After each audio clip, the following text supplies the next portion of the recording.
Coming up next, Blocks News.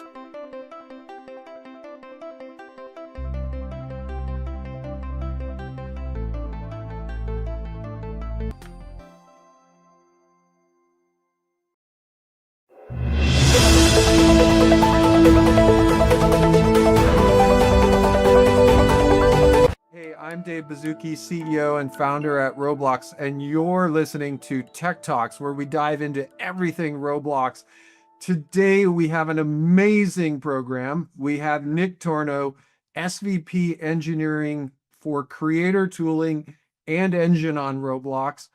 And at the same time, we have one of our top creators, Jen Dell, who was behind the hit experience Grow a Garden on Roblox that has continued to just hit all-time records, not just for Roblox, but for literally concurrent users on any game ever created. And so this is going to be really special. And we're going to really dive into the future of Roblox's engine, technology, scaling, how to build games, and everything in between.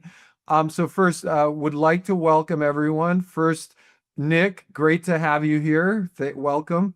Thank you for having me. I'm honored to be on this podcast with you. Okay, and Jandel, probably coming from 12 hours away across the ocean. Welcome as well. Yeah, thanks, Dave. I'm actually super excited too. Okay, so just a little warm up, Nick. You've been at other companies involved in technology. Could you give just a quick background on where you were before Roblox and what got you interested in gaming technology? Sure. I mean, I've been a engineer since I was a child. I actually got into programming by building games back in high school. It was just such a wonderful on-ramp to building stuff that other people could play with and have fun with. And I got such a kick out of seeing people playing my games and having fun with it. Went into a variety of engineering roles out of college. Didn't get into gaming until sort of the middle of my career and joined this tiny startup called Zynga, which was building games for social media companies at the time. Ended up spending more than 10 years there, over 5 of which as the CTO, helping that company pivot to mobile.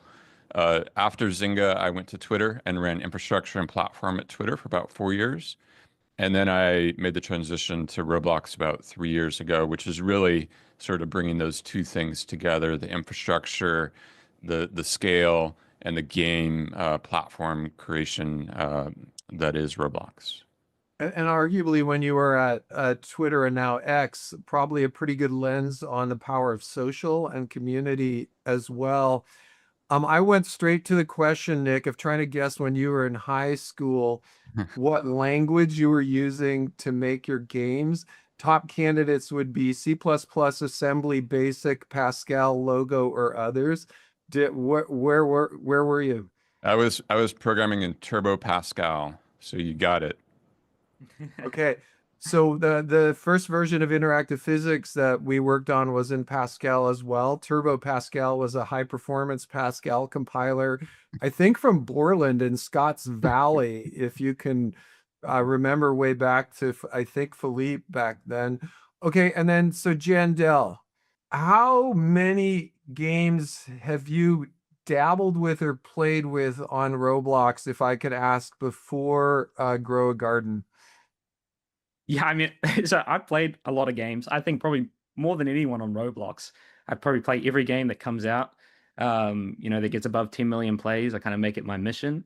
And I've been creating games on Roblox now for like 7 years. So I think, our company's created probably 30 titles and probably 28 of those suck. And then we've purchased and acquired or partnered with 20 other titles and help kind of implement live service and features into those games. So yeah, it's just a lot of like a lot of work and a lot of different games on the platform. Yeah. So the Tenacity is a great example for young people around the world, really. And there's been books written around 10,000 hours and other things. So first off, just want to highlight your level of tenacity here.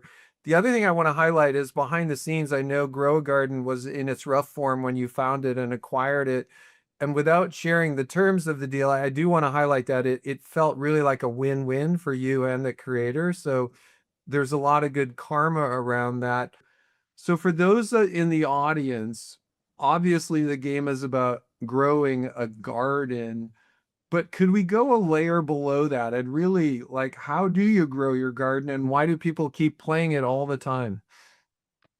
Yeah, I mean, so yeah, like you said, like the core loop of the game is just like buying seeds and planting them. But I think one of the main drivers is like this whole like grow offline mechanic. So people can plant a seed, they can leave, they can come back 2 hours later, 30 minutes, 24 hours, and their garden has grown and it's progressed. And that sort of like persistence and kind of live feel kind of makes it feel alive is like I think why the game's done so well. Well, but it's fun, right? You can come back a day later and your garden has grown. Yeah, and to that point, like one of the real design pillars of the game is we don't actually want to demand a lot from people. Like I intentionally designed the updates each week where, like most of the players can actually achieve the, final objective or the chase goal. But like an interesting part of Grow a Garden is that if you miss a week, like I don't want you to really get left behind. You could just join the next week and keep playing. And I think that's actually like a real unique pillar of what Grow a Garden is. Yeah.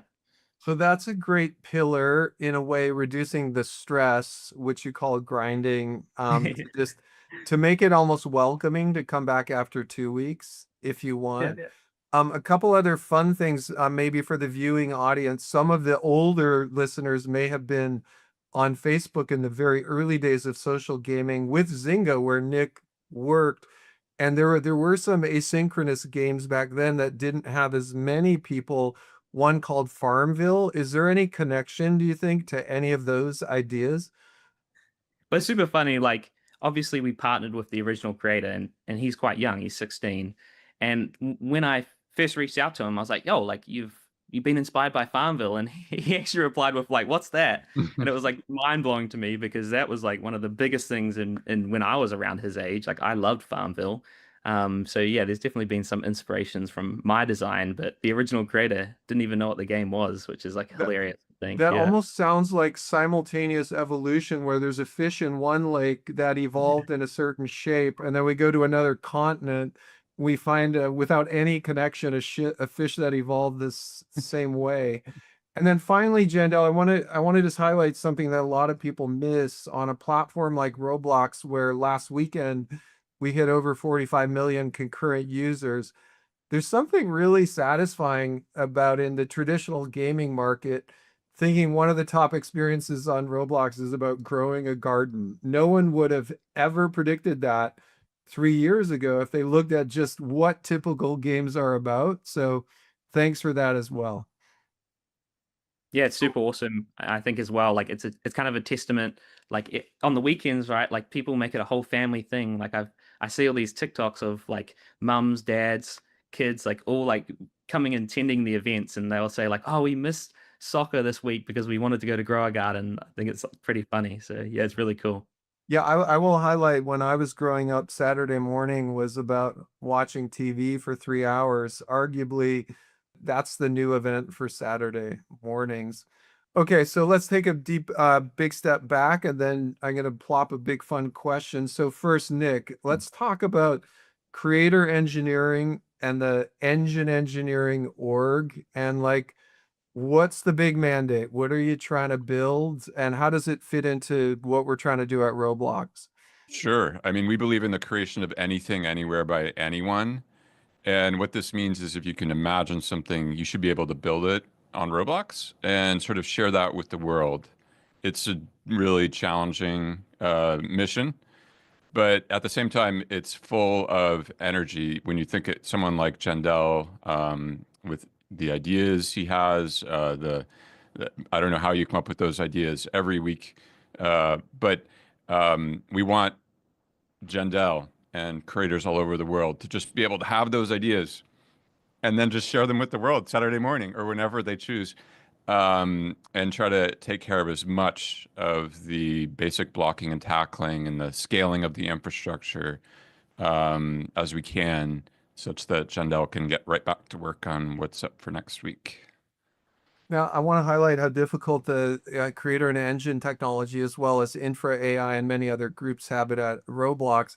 If we look at video right now, we've got 4K, we've got great cameras, we've got great displays, and we can look back maybe 100 years or more to black and white silent, movies on film to where we've gotten. And in a way, video seems like a bit of a solved technology. If you get a camera, you can shoot outside, you can shoot animation. I think gaming and 3D immersion is exactly the opposite. In a way, it's almost as if we are still in the film era, with a lot of work ahead of us. Mm. And Nick, sometimes we riff about the spec, which is 100,000 plus concurrent players in a stadium, photorealism, with the addition of AI, the ability to dynamically change the whole world at the same time. How long out do you think it'll be before we can build that spec? Well, it'll be a while. I think what's really exciting to me is that the Roblox architecture, the decisions that we've made, and the areas of investment we have, we believe will scale to that future. Certainly can't comment on the timing of when that will all happen, but we see how, with continued investment in our LOD system, allowing really rich games to run even on really weak devices, continued investment in our cloud infrastructure to bring larger and larger worlds to bear, and more investment in our networking that we can have more and more people playing together. All these things, and of course the safety component of that too, right? So that all these people can play together safely. We do see a path to that future. Okay, and now a kind of an out of the box teaser for Jandel. Jandel, if you could imagine, and this doesn't have to be an exact answer, but a few areas. If you could imagine you had unlimited technology for Grow a Garden to work however you wanted on any device, either resolution, concurrency, performance, helping you build the game, making the game the same or different, different economics. Is there one area that pops to your head, or are there a bunch of areas like I wish I had this? Yeah, I mean, I guess when you're asking that, like the first thing that came to mind is like imagine on a Saturday if everyone could be in the same like instance. Last week we were like all dressed up as green beans, so everyone's character was green. I just think how legendary that would be if there was 20 million green beans like running around a map, seeing the event, and like I mean, being a part of that would just feel like amazing as well. Like you think about like massive concerts, like that one in the UK. What's it called? Can't remember. Where like a million people turned up. I think it was actually Yeah. insane. So Um, yeah, I love hearing this because there's a lot of debate about scale, and some people would say, 20 or 100 players is more than enough for any game. The other attitude is no. If you could do a million concurrent at super high res, super high performance, there would be a market for that. It sounds like you're kind of leaning that way as well, if we could do that. yeah, I think it'd be super fun. Like it'd be iconic, like yeah, it'd be awesome. Okay, so if you had to imagine a 20 million concurrent players single landscape Grow a Garden, would you imagine like flying into a continent, having people's plots all over the place? Would you need teleports and spaceships to go check out the plots? Like how would that feel? Or would it be a giant grid of 1 million by 1 million garden plots and you could just walk down the aisles? It'd be pretty cool. Like maybe you could have like a boat. You could just like it would be like maybe I'd have like oceans and there'd be islands of like 6 players and you could just keep traveling. I like think about yeah, it'd be like you'd be like exploring a world, how cool that would be. I'd A love that. world of 20 million gardens, which would be 5 million by 4 million gardens on a grid. That's a lot of gardens, bumping into people. And then would you, obviously we'd want 4K. Obviously, would you adjust your style at all? Would you stay like we are, a little primitive, or would you go more kind of animated in a way, or stick with it? I think like grow a garden, like I think is like one of the iconic parts of it is that it's kind of a callback to original Roblox. So I Yeah. think for Grow Garden's use case, no, but I've made high fidelity games and I think they're really cool, you know. So it's not a one size shoe fits all. Okay, cool. So let's jump into a couple questions behind the scenes. And first we'll talk about scale. So Nick and I and others have kind of said that there's some advantages between having game engine, game technology, game cloud, game tooling all very tightly working together. And I feel one of these areas is scale. Did can you share a little, Jandel, about the peak concurrency you hit on Grow a Garden?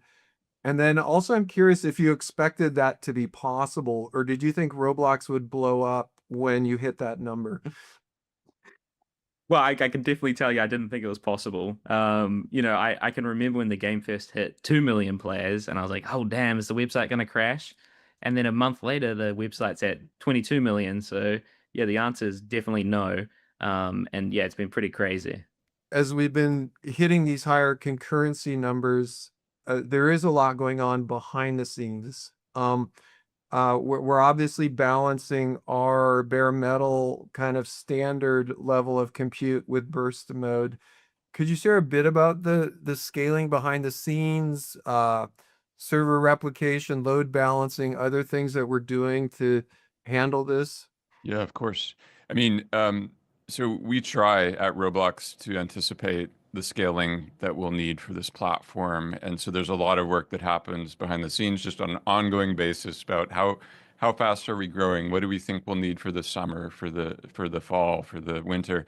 And at the same time, we know that our platform is explosive, that new content can emerge on the platform and go from nothing to one of the largest games ever in a pretty short period of time. So we had been investing in this cloud bursting capability well ahead of this year. And kind of just in the nick of time, honestly, we saw this phenomenon growing with Grow a Garden that was really popping way above our projections, our carefully calculated projections, and we're like, we got to get this cloud bursting tech live. And a lot of heroics behind the scenes to essentially bring up new edge. We call them edge locations. We have edge locations all over the world, but they were all full. The whole whole world was full, and so we brought up new edge locations in the cloud that allowed us to continue to scale to support these new Grow Garden peaks. And then as we did that, as more and more players were able to actually play the game, then we started having loading problems on our core data centers, which is where all these things kind of call back to do, some certain basic operations. And so I can tell you, every Saturday morning, um, oftentimes even into the later parts of the day, because there's a lot of, you always keep us on our toes. There's a lot of activity at Roblox taking care of all this stuff. Again, we love to do it because it means that our creators can focus on, making the next version of their game. Yeah, and a couple comments. We'll talk about live ops. But for the viewing public out there on a Saturday morning, if you ever seen the movie Apollo 13, where mission control is propulsion, guidance check, navigation check, it's literally the same thing. Compute check, networking check, persistence check. So it is kind of it's a fun thing. Back to Jandel, part of making our life challenging is burst mode. And traditionally, many games on Roblox have had steady state traffic. You've started to burst. You have events on Saturdays at a specific time. Was this your thought from the start, or did this evolve as you got into the Grow a Garden phenomena? Yeah, so we actually, when you guys released messaging service, I think back in 2021, like the first thing I did was design like a global chat feature and do live events in my game Wacky Wizards.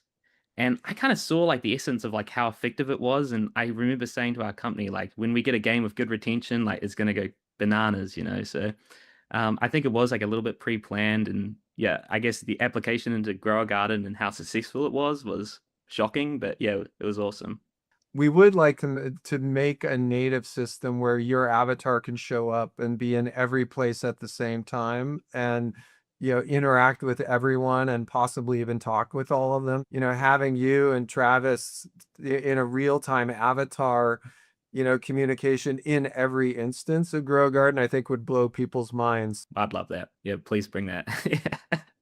Yeah. So hey, I want to just talk a little about developer tooling and supporting teams. Nick, one of the things we are working more and more on is that Roblox Studio, which is the environment where people create stuff on Roblox, really works like I think a lot of the tooling younger people are used to. Older people are used to Excel and Word standalone.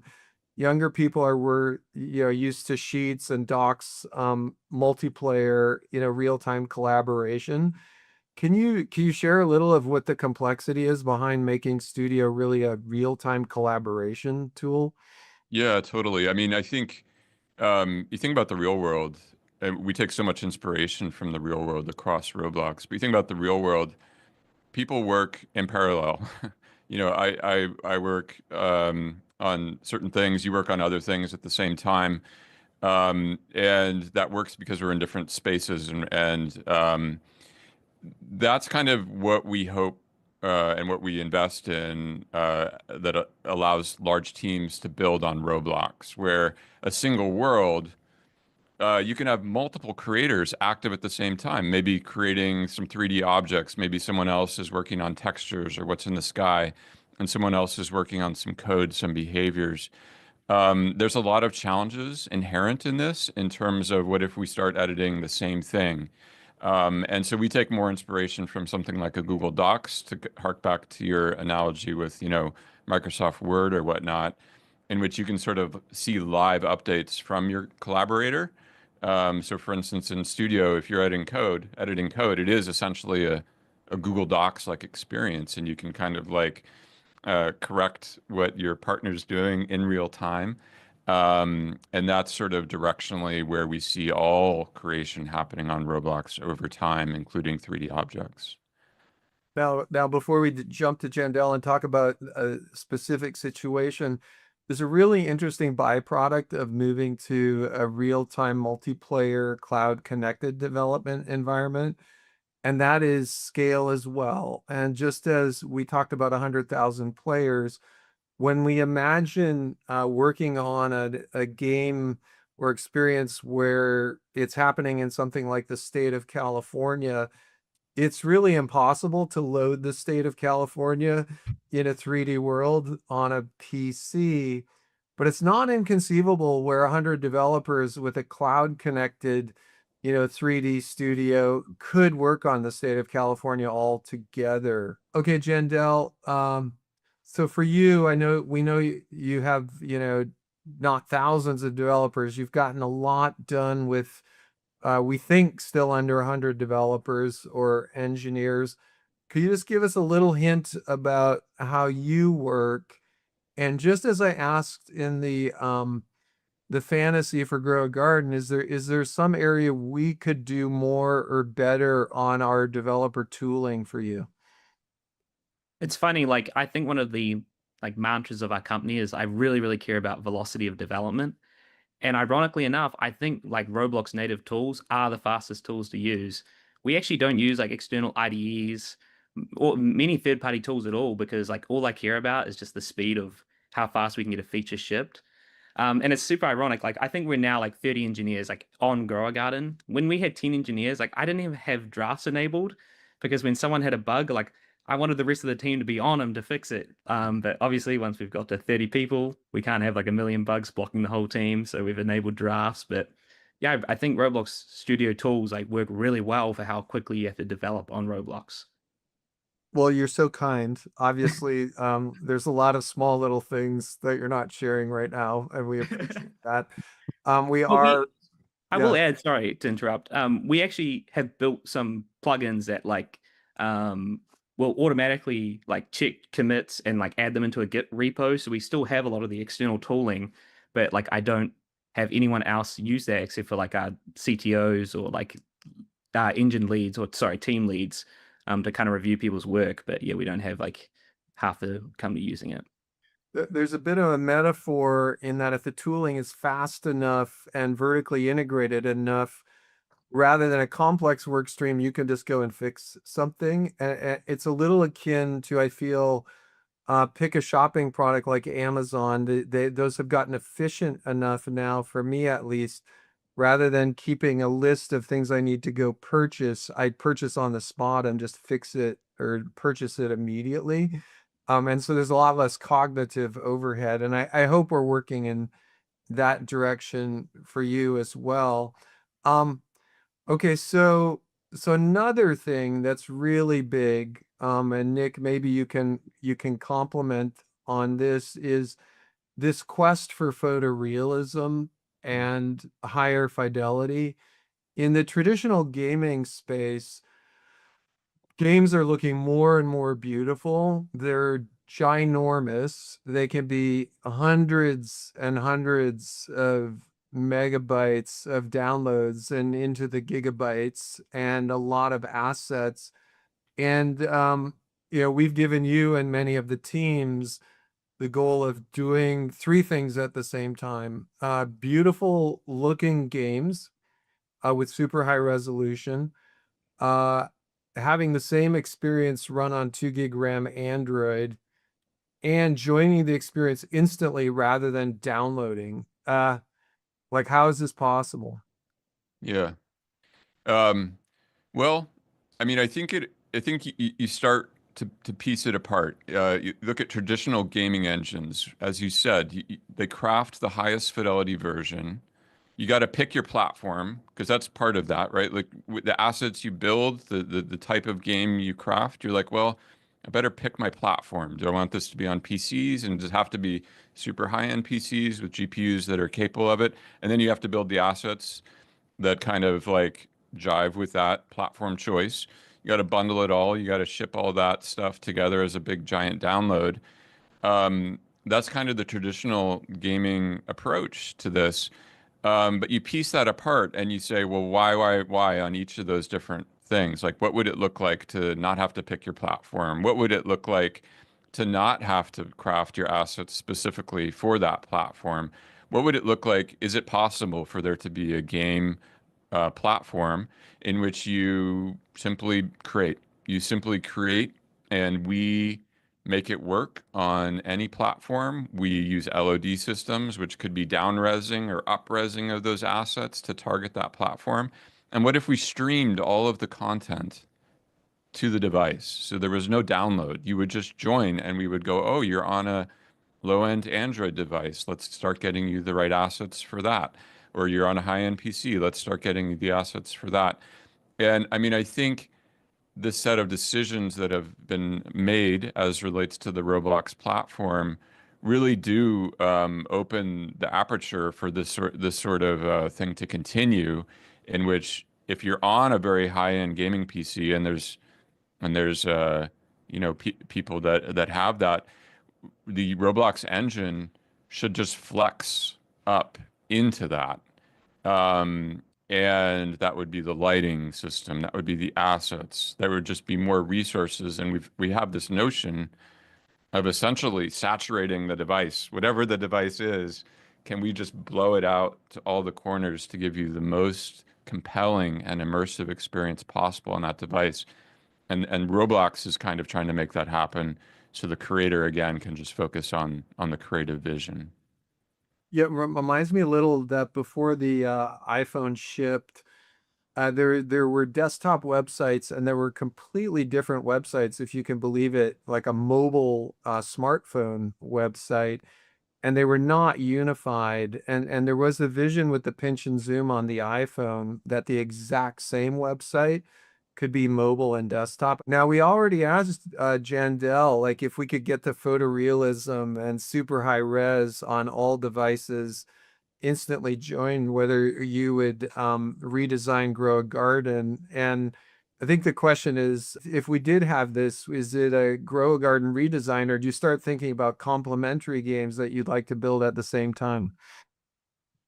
Yeah, I think it'd be complementary games. Like I view gaming as kind of an artistic expression, and I think photorealism is part of that. Like there's probably 10 games off the top of my head that I'd love to make if I could build something photorealistic. So it'd definitely be a feature I use for sure. Yeah, we sometimes people ask what's harder, cell shading, cartoon shading, Pixar style photorealism. I think we all feel photorealism is the hardest, and then you can downsample from that. Hey Nick, another thing that we've seen develop over time is as the scale of experiences have grown on Roblox in true platform form, we want to give creators as much so they can operate as autonomously as possible when they want. And then at the same time, we provide by default moderation, safety, filtering, economy, all of that. Can you share a bit of how we've expanded the tooling so you can imagine creators doing some of that themselves in the way they want to? Well, I mean, I think at Roblox, we try to focus on the core primitives that creators can build upon, almost like a minimal platform, but to try to get as much of the toil or as much of the work that maybe isn't about the creative vision behind our APIs. And so we're sort of constantly traversing. What does it take? Building a game is very hard. You got to think of these game ideas. You got to implement the art. You got to implement the code. It's got to be joyful to play. You've got to run it, scale it, acquire users. There's a lot to work on. And so we just look at everything that game creators have to do, and we look for what are the parts of this that we can put behind a minimal platform that don't restrict the creative freedom, right? And that's where the rub is, right? It's easy to make some APIs, some platform abstractions where you're kind of narrowing the type of content that can be built. How can we make it as sort of like wide and open and allow our creators to do like crazy stuff, as you mentioned, like who would have thought the biggest game on the platform would be about growing a garden, but that's delightful, right? Like that's success for us with our APIs is that we haven't made any decisions that constrain this to traditional gaming. Yeah. Yeah, I was thinking, Jandel, in your case, I'm wondering if you even realized what you were doing with Grow a Garden, in that it's not, on some kind of edgy kind of social construct. It's everyone's growing stuff together. It's, as you said, you're not trying to use hacks to get more engagement. It's actually fun to come back in 2 weeks, and you're not under pressure to come back every day. Were you thinking about that, or is that just a byproduct of your learning and attempt to create something delightful? I would actually call back to the original creator. I think it's one of the things that he thought about with the game. I think back to one of our early updates. I created a sprinkler and the original creator came to me. He's like, "Why can't I place this on other people's farms?" And I was like, "Oh, because I just thought you'd invested in it, so you'd place it on your own farm." He's like, "No, I want people to be able to help each other." So it is actually something we think about in the game. Even something as simple as placing a sprinkler on someone else's garden is like super cool, and players do it. And one of the things that people give feedback on is they play Grow a Garden, and the first thing that happens is like an experienced player comes up and gives them a super expensive fruit and helps them out. And that's like one of the biggest parts of the game, I think. We really love that. If there's one takeaway from this whole conversation, would be that altruistic notion that helping others has contributed to Grow Garden's success. That would be an amazing takeaway. And I think it's true in a way, right? That's adding to that delight that you've been building. Okay, we're going to now there's a topic that is just so big and broad right now, which is AI, and there's so many layers of this that we're not going to do it justice. Being open sourced on Roost, to our 3D foundational model being open sourced, to 4D inexperienced foundational models where functional objects like cars can be created by talking about them, to a future of really good NPCs. And then I would say what we think is the ultimate spec, which is with those 100,000 concurrent players in a photorealistic world, what we would call real-time dreaming, where Jandel, you or Nick could literally manipulate the world in real time based on prompts and turn the stadium into a medieval battlefield or a spaceport. And a lot of technology is poking on this. We are seeing, in addition to our foundational models, ultimately, there's going to be some unification of LLMs, video, 3D creation, all of this. So it's going to blow our minds. But, and we're going to have client side rendering, and we're going to have all of this stuff. But right now, today, in our creation pipelines, we're just at the vision where AI can really accelerate stuff right now for our creators. Right now, shipping. Nick, could you give a little perspective of what is right now possible and what Roblox creators are using? Yeah. Um, I'll preface this by saying, there's a lot of parts of creation that are super fun. And then there's certain parts of creation, unfortunately, that are not as fun. Getting your new idea out into studio is fun. If you want to, say, very precisely rig and skin and cage an avatar, or you want to make a forest with 10,000 trees on it, those things tend to be less fun.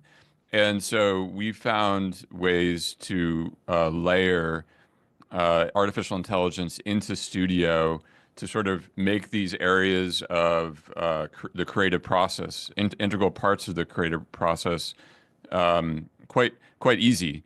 And we put them like next to the more traditional tools, so you can go back and forth between using traditional tools and having fun with that. And then when you have these areas where, oh, I need 10,000 trees, you can ask, for instance, our assistant product, please add 10,000 trees and scatter them randomly across this large field. Or you could say, take this avatar, which I've crafted perhaps in Blender, and bring it in to make it a real Roblox avatar and have that happen in seconds or minutes instead of days or weeks, which is what it's more traditionally been. We also have capabilities in Studio for code generation. Another part of development that might not always be fun is you kind of have this idea, you got to get it down into code. With the assistant and with the code generation capability, you can kind of start typing, and it'll help you like accelerate that process. And of course, we have mesh generation, which you touched upon. That's already live. Where in Assistant you can say, please craft me a 3D object, and describe it with a prompt and have that appear in the scene. Every week, every month, we're layering in new capabilities into these products. Yeah, and just as we just showed at RDC, the interesting that the combination of speech to text, safety filtering of voice or text, LLM as a service with the appropriate guardrails, and then once again, text to speech literally enables anyone to wire together an avatar you can go talk to in Roblox, which is really big. And I want to highlight one other thing you said about Studio, which is almost everything we build for Roblox Studio. We've taken the difficult tact of making that available in game for players as well as in studio. One of my favorite examples is avatars are very complex under the covers. They have fax controls, face rigging, bones, all of that. And having an avatar that can talk is really complicated. Making as you said, that auto setup tool available in a game allows literally someone to, carve something out of Play-Doh and turn it into a functional Roblox avatar. So lots of magic coming. Jandel, if you had to imagine, just as we've talked about realism, scale, and tooling on the AI side, what could we give you to help accelerate your creativity if we're not already giving it to you? Yeah, I mean, I really view AI as sort of augmentative to like what we already do. So, I'm a pretty terrible programmer, so I actually use the code complete all the time because I suck. But maybe some of the more brilliant people at our company, they're okay. And I actually, funny enough, like I use AI in my workflow quite a bit. So I think we kind of welcome it as like an augmentative thing. I don't think if anything comes to mind now that we really, really need, but yeah, that's kind of how I'd put that. I like the idea of human acceleration rather than human replacement. And we're a little bit in the same vibe as the pre-industrial revolution, where the idea of manufacturing Model Ts on an assembly line was everyone was concerned that was going to put out the craftspeople who built each vehicle by hand, one after the other. And that didn't actually pan out. We had new types of jobs. So when you say augmentative, I feel new roles, new exciting jobs rather than human replacement. So I'm optimistic about that as well. And now one other thing as we talk about AI and then creator tooling and fast development is this other note of frequency of creation and updates and experiments and all of that. And there have been I won't name the creators. There have been creators on Roblox who've had experiences run for 6 months without changing it. um, we do the exact opposite in Roblox, whether on the services side, the client side, studio, the engine.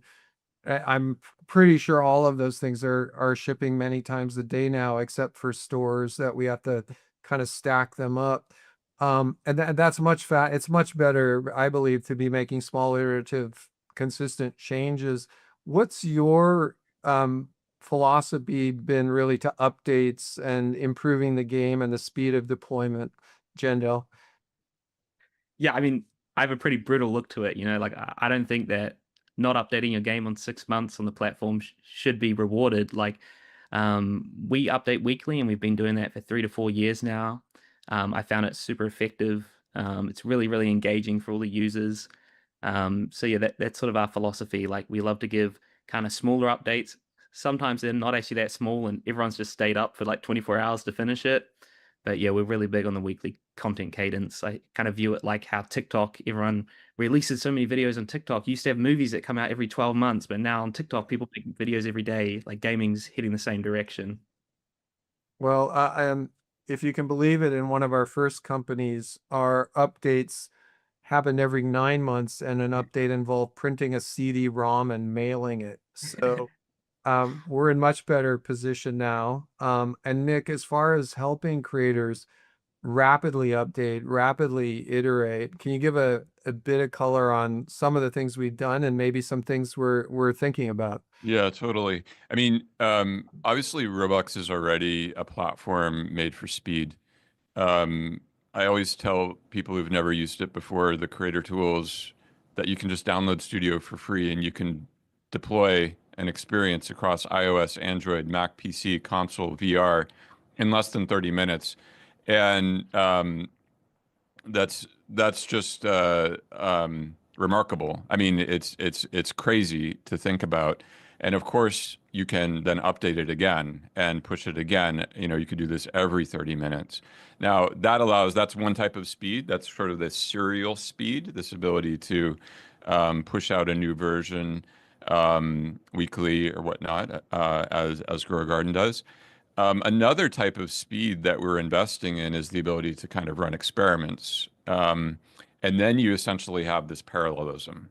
Of course, you can continue to move serially at pace, but additionally, you can have multiple things happening simultaneously in production within the context of a single experience.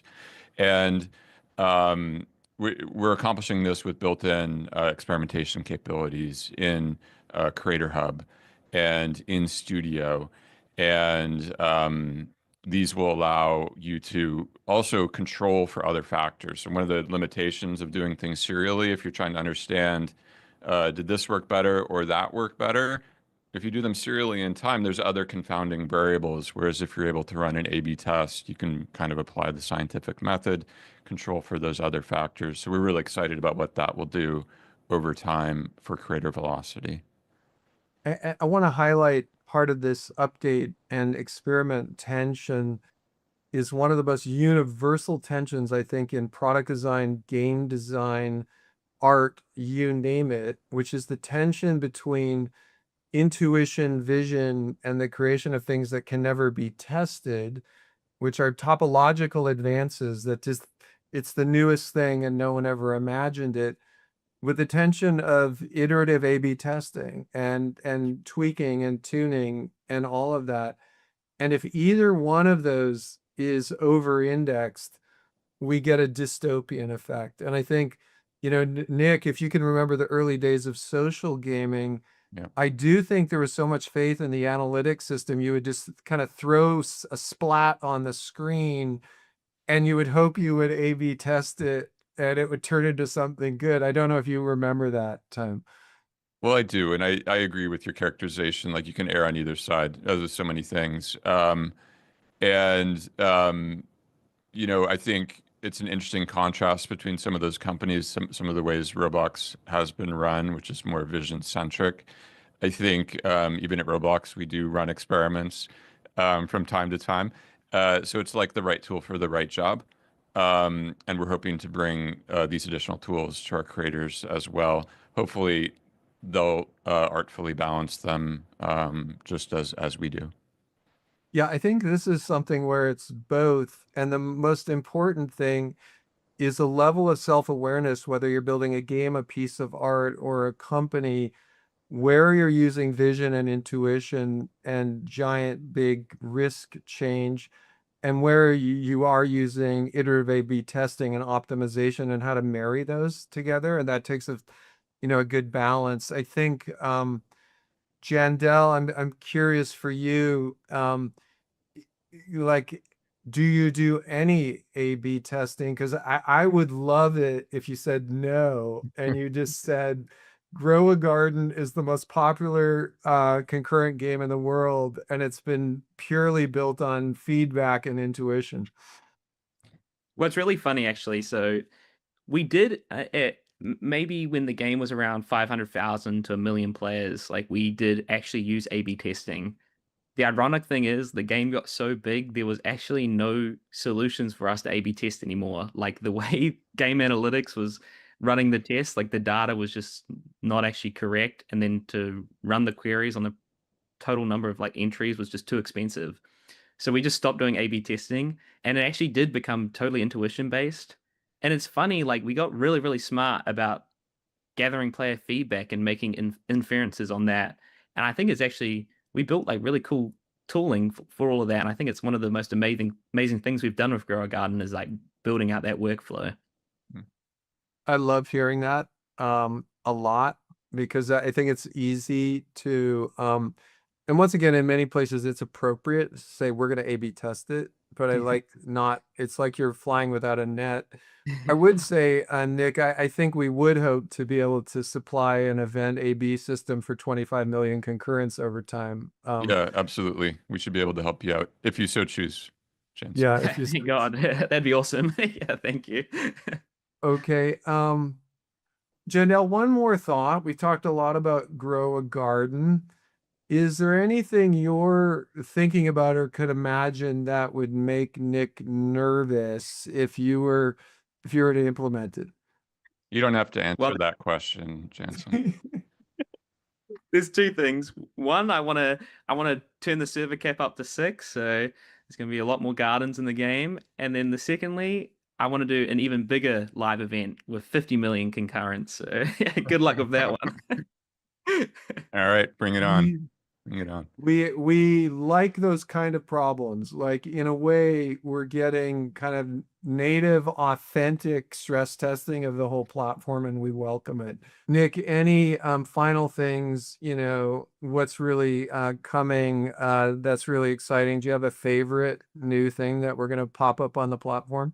So one cool thing, which we just announced at RDC, is one of the things about Roblox, it's client server architecture.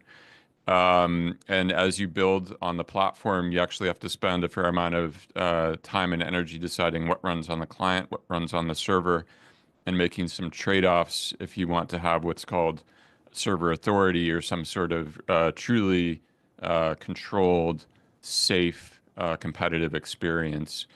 We're rolling out capabilities in Roblox to allow creators to much more easily craft server authoritative games in which you'll essentially be able to stop cheating, stop a variety of activities that might happen on in the wild currently.